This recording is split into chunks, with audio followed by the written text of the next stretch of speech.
Well, from the vicinity of an active war zone, eastern Ukraine, to the other side of the planet, the Indo-Pacific region, where the possibility of military conflict is getting stronger.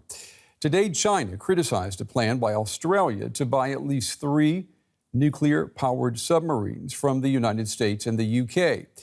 Beijing accusing the 3 countries of going, quote, further down a dangerous road and of disregarding the concerns of the international community. Russia, too, has slammed the plan.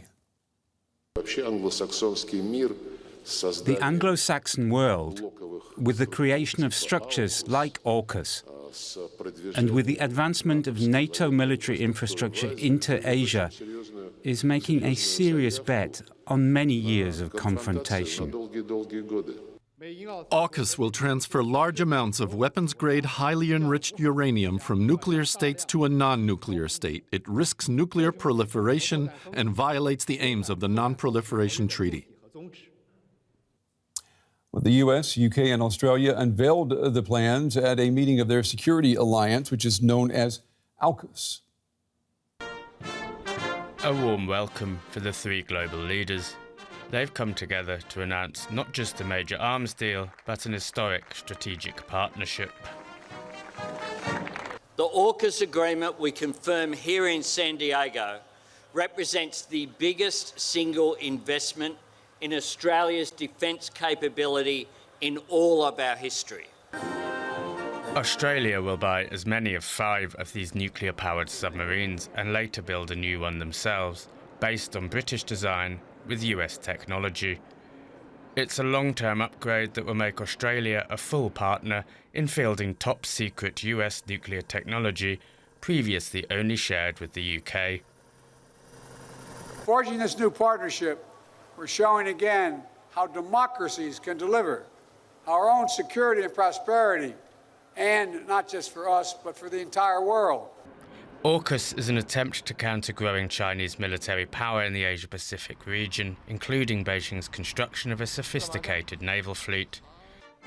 While Australia won't get nuclear weapons, the nuclear propulsion of the new submarine fleet will add substantial strength to the Western alliance in the Asia-Pacific region. Well, I'm joined now by Charles Edel. He is Senior Advisor and the Australia Chair at the Center for Strategic and International Studies. He joins me tonight from New York City. It's good to have you on the show, Mr. Edel.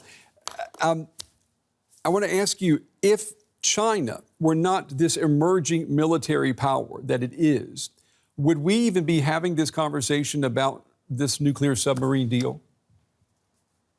Absolutely not. But when you say emerging power, we have to note that it's not only the exponential growth of the Chinese military, but it's increasingly more assertive use. And if you subtract those 2 things, you would not have seen AUKUS in the first place. So this is a reaction to what the Chinese have been building, what they've been modernizing, and then how they've been using it over the past 2 decades. China is warning against what it calls a dangerous road that the U.S., the UK, and Australia are following.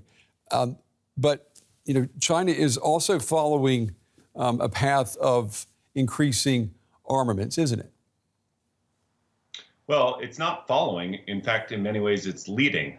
This call from Beijing that Australia, the UK, and the US are destabilizing the region by pursuing a nuclear propulsion for their submarines, in many ways is the height of hypocrisy. The Chinese have built 15 nuclear-propelled submarines over the last 2 decades, many of them that have intercontinental ballistic nuclear-tipped missiles.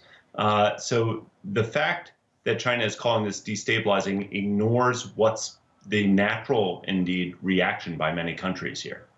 And the purchase of this nuclear-powered submarine by Australia, I mean, is it correct to say that of the UK, Australia, and the US, Australia is really going to be the military or even the economy that's going to see the biggest positive impact from this deal? Is that correct?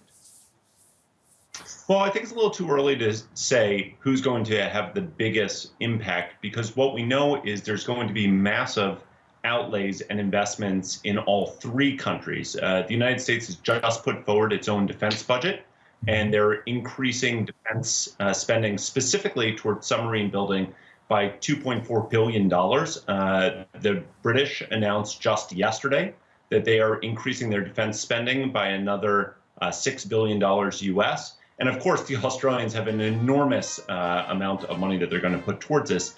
But also we're hearing now, too, that the Australians, in addition to investing in their own shipyards, in training their own people to kind of meet the needs that they have, are also going to be investing in both the British and the American shipyards so that they can combined increase the production of submarines by all three countries. And, you know, I noticed what you didn't mention there were any continental European ports or economies. And we know that the French, they were not happy with the Australians canceling a submarine deal as a result of this deal.